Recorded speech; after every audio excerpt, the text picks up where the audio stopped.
Je te salue encore aujourd'hui,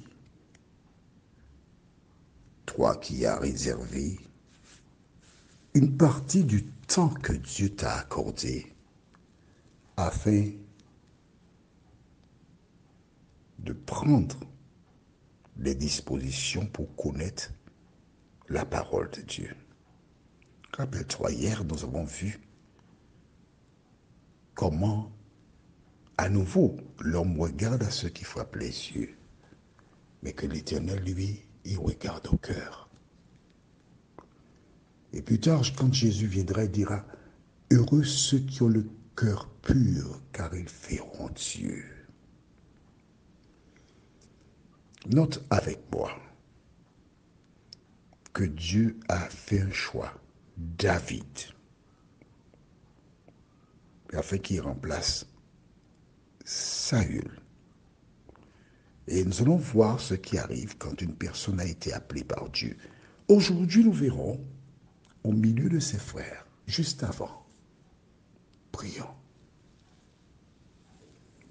Notre Seigneur et notre Dieu, merci pour la parole. Merci pour la grâce.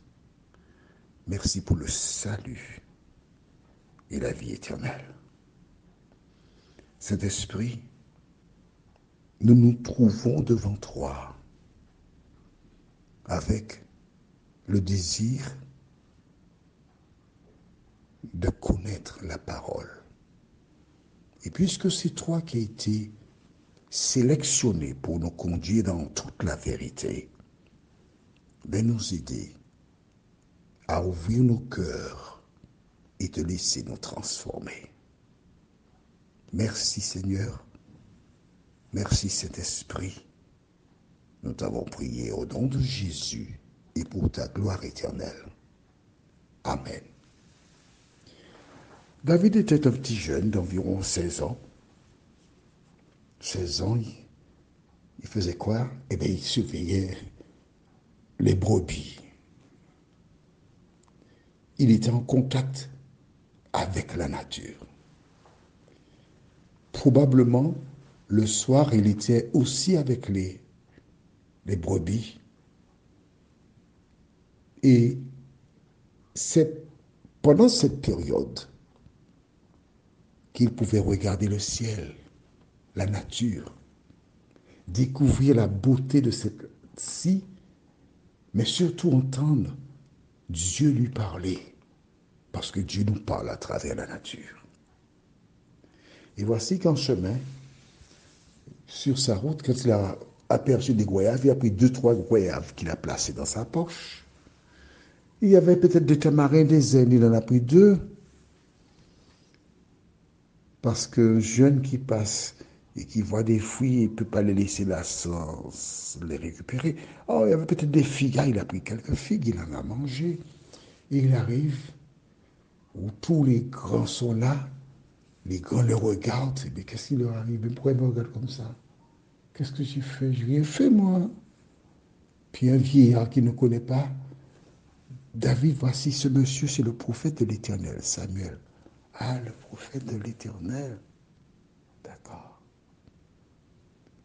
Et quand il entre, que se passe-t-il?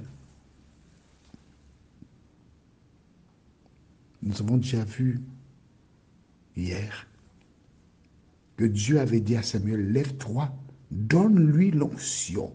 C'est lui. Mais pourquoi donner l'onction à David? Il ne sait même pas.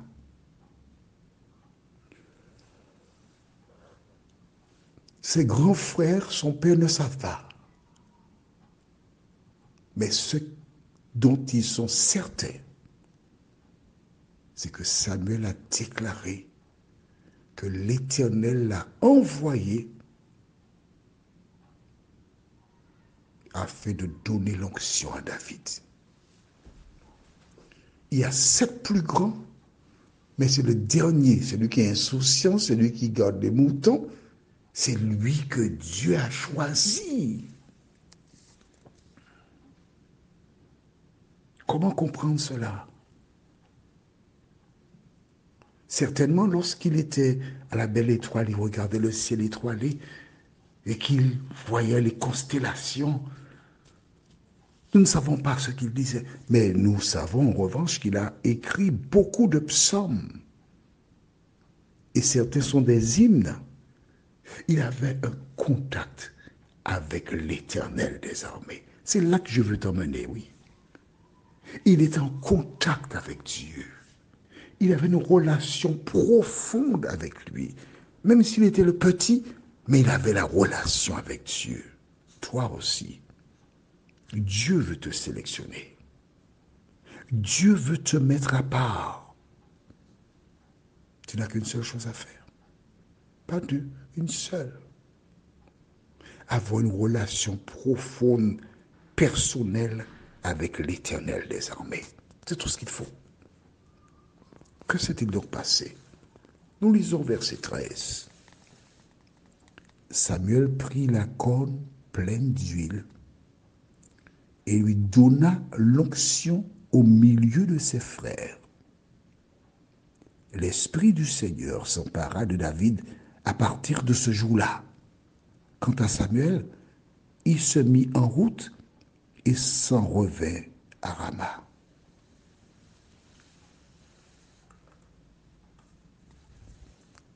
Quelle belle image. Mais as-tu noté que la Bible déclare que l'Esprit du Seigneur s'empara de David à partir de ce jour-là? Après qu'il ait reçu l'onction, c'est-à-dire le Saint-Esprit sous forme d'huile, l'Esprit de Dieu fut sur lui. C'est intéressant.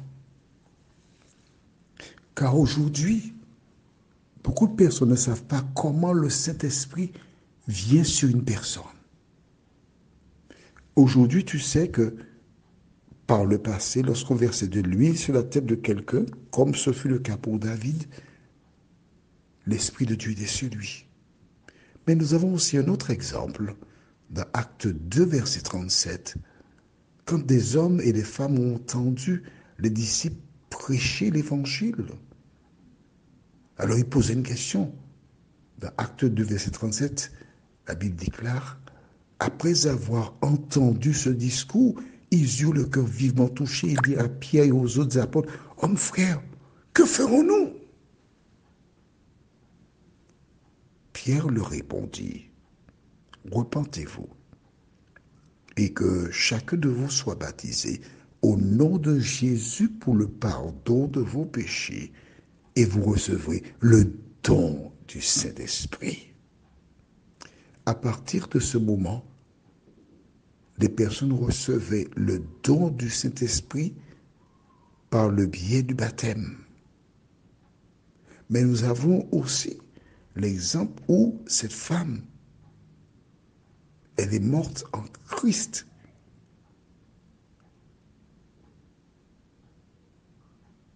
Mais le Saint-Esprit était sur elle.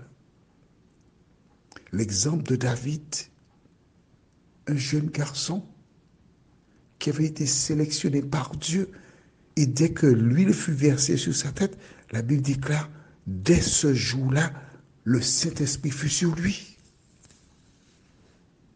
Il est donc intéressant de découvrir que le Saint-Esprit descend sur les personnes par le biais de l'huile qu'on verse sur leur tête, mais aussi par le biais du baptême. Qu'importe. Pour que le Saint-Esprit fasse son œuvre, l'homme doit se consacrer. L'homme doit mettre sa vie en règle avec Dieu. Et ce n'est qu'à ce moment que Dieu peut l'utiliser. Prions. Notre Seigneur et notre Dieu, nous sommes heureux de te retrouver. Oui, nous sommes heureux. Merci pour la parole. De nous aider à travailler avec crainte et tremblement notre salut en écoutant la parole, en la mettant en pratique, en faisant ce qui est juste et bon. Seigneur, les jours sont mauvais. Mais sans toi, nous ne pouvons rien faire. Merci de nous garder, nous t'avons prié. Au nom de Jésus et pour ta gloire éternelle. Amen. J'ose espérer que Dieu nous permettra de continuer demain, si nous prête vie.